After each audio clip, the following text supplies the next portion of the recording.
மரியே வாழ்க, மரியே வாழ்க, மரியே வாழ்க.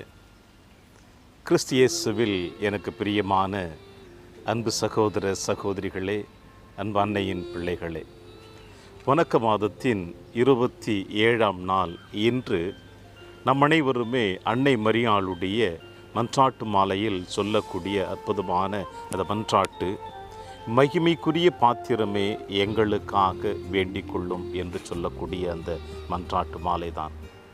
இந்த மகிமைக்குரிய பாத்திரம் என்று அன்னை மரியாளை எப்படி நாம் போற்றி புகழ்ந்து கொண்டிருக்கிறோம், அவரை வணங்கி கொண்டிருக்கிறோம் என்று பார்க்கிற பொழுது, பவுலடிகளார் ரோமியருக்கு எழுதிய திருமுகத்திலிருந்து வாசிக்கப்பட்டது வாசகமானது 9ஆம் அதிகாரம் இறைவார்த்தை 21 இவ்வாறு நாம் வாசிக்க கேட்கின்றோம். என்னவென்றால், ஒரே களிமண்ணை பிசைந்து மதிப்புள்ள கலனையோ மதிப்பற்ற கலனையோ வணைய குயவனுக்கு உரிமை இல்லையா? ஒரே களிமண்ணை எடுத்து இதை குயவன் மதிப்புள்ள மதிப்பற்ற கணையத்தை வணைவதற்கு அவனுக்கு உரிமை இல்லையா? ஒரு சாதாரண ஒரு மனிதன் இந்த மண்ணுலகில் மண்பாண்டம் செய்யக்கூடிய குயவன் அவன் தேர்ந்தெடுக்கக்கூடிய அந்த மண்ணிலிருந்து அவனுடைய பயன்பாட்டிற்கோ அல்லது அடுத்தவர்களுடைய பயன்பாட்டிற்கோ அவன் தொழில் ரீதியாகவோ தன்னுடைய தனிப்பட்ட தேவைகளுக்காகவோ அவன் வணைந்து எடுத்து கொள்ளக்கூடிய தயாரிக்கக்கூடிய அந்த பாத்திரம் ஒன்று மதிப்புள்ளதாக இருக்கலாம் அல்லது மதிப்பற்றதாக இருக்கலாம். இப்படி ஒரு சாதாரண மனிதனுக்கே இப்படிப்பட்ட ஒரு அதிகாரம் இருக்கின்றது என்று சொல்லுகின்ற பொழுது, இந்த மண்ணுலகை படைத்து இந்த மண்ணுலகில் நீங்களும் நானும் இறைவனுடைய பிள்ளைகளாக வாழ வேண்டும் என்பதற்காக தந்தை கடவுள் எந்த அளவிற்கு தன் சாயலாக நம் அனைவரையும் படைத்து நாம் அனைவருமே அவருடைய பிள்ளைகளாக வாழ்ந்து கொண்டிருக்கின்ற இந்த மன்னக பயணத்திலே நம்முடைய ஆதி பெற்றோர்கள் செய்த பாவத்தின் வழியாக, குற்றங்களின் வழியாக நாம் அனைவருமே மீட்பை பெற வேண்டும் என்பதற்காக தந்தை கடவுள் தேர்ந்தெடுத்த அற்புதமான ஒரு அன்னை மரியாள் என்பதை நம்மால் காண முடிகிறது.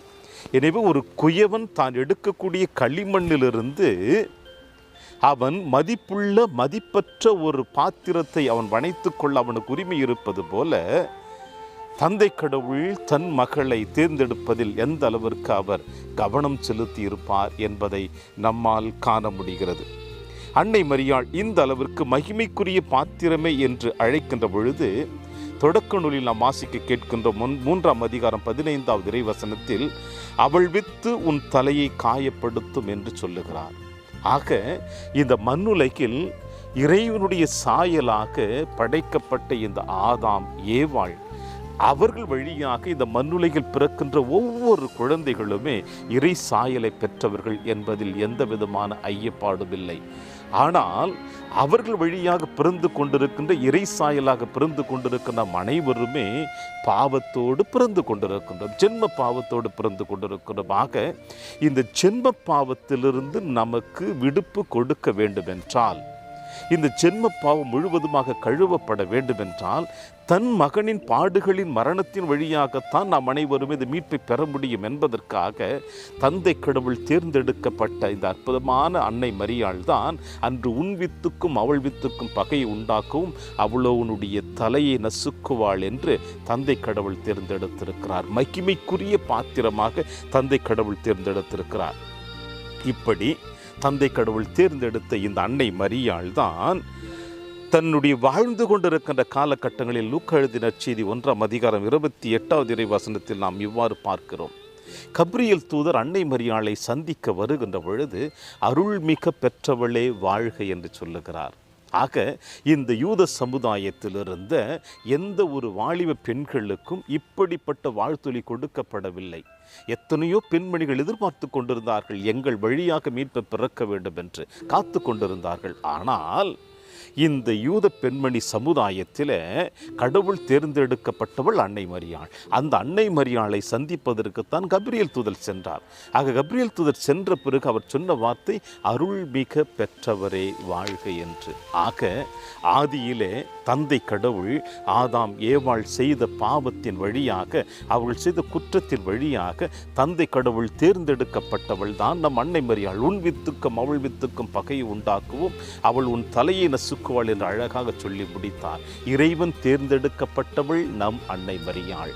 அதோடு மட்டுமல்லாமல் புதிய ஏற்பாட்டில் நாம் வாசிக்க கேட்கின்ற பொழுது கபிரியேல் தூதர் அன்னை மரியாளை பார்த்து சொன்ன வார்த்தை அருள்மிக பெற்றவளே வாழ்க, ஆண்டவர் உம்மோடு இருக்கிறார் என்று சொல்லி இருக்கிறார். ஆக ஒட்டுமொத்தமாக இறைவனால் இந்த மண்ணுலகில் படைக்கப்பட்ட நாம் அனைவரையும் தாண்டி ஒரு மகிமைக்குரிய பாத்திரமாக நம் அன்னை மரியாள் காணப்படுகிறாள் என்றால் அது இறைவனுடைய தேர்ந்தெடுத்தல்.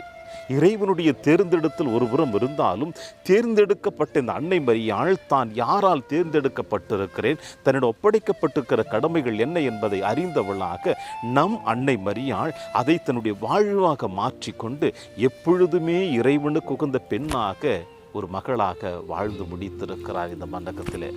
எனவேதான் அவர் இந்த மன்னக பயணம் முடிந்த பிறகு விண்ணகத்திற்கு உடலோடும் ஆன்மாவோடும் எடுத்து செல்லப்பட்டிருக்கிறார். இதில் எந்த விதமான ஐயப்பாடுகளும் இல்லை.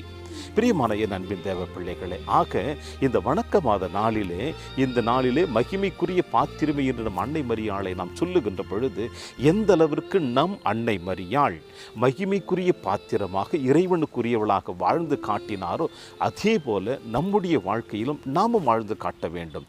அன்னை மரியாளுக்கு தந்தை கடவுள் கொடுத்திருக்கின்ற அற்புதமான ஒரு கடமை என்னவென்றால், பணி என்னவென்றால், தன் மகனை இந்த மண்ணுலகிற்கு பெற்றெடுத்து அவரை இந்த நம் அனைவருடைய மீட்புக்காக கொடுக்க வேண்டும் என்பதுதான். அன்று அன்னை மரியாள் ஆண்டவர் இயேசு கிறிஸ்துவினுடைய கருவில் தாங்கினாள். ஆனால் நாமும் படைக்கப்பட்டிருக்கிற ஈசாயலாக படைக்கப்பட்டிருக்கிற நாம் அனைவரும் இயேசுவை நம் இதயத்தில் தாங்கி கொண்டிருக்கின்ற பொழுது அன்னை மரியாள் ஒரு முறை தான் ஆண்டவர் இயேசு கிறிஸ்துவை பெற்றுக் கொடுத்தாள். ஆனால் நாம் இதயத்தில் தாங்கி கொண்டிருக்கின்ற பொழுது ஒவ்வொரு முறை நாம் சொல்லுகின்ற சொல்லின் வழியாகவும் ஒவ்வொரு முறை நாம் செய்கின்ற செயல்பாடுகளின் வழியாகவும் நாம் இயேசுவை பிறருக்கு கொடுத்து கொண்டே இருக்கிறோம். ஆக நாம் கொடுத்து கொண்டிருக்கின்ற இயேசு எப்படிப்பட்டவராக நாம் பிறருக்கு கொடுத்து கொண்டிருக்கின்றோம், அதை நாம் சிந்திக்கத்தான் இன்றைய நாளிலே அன்னை மரியாள் நமக்கு அழைப்பு கொடுத்திருக்கிறார்.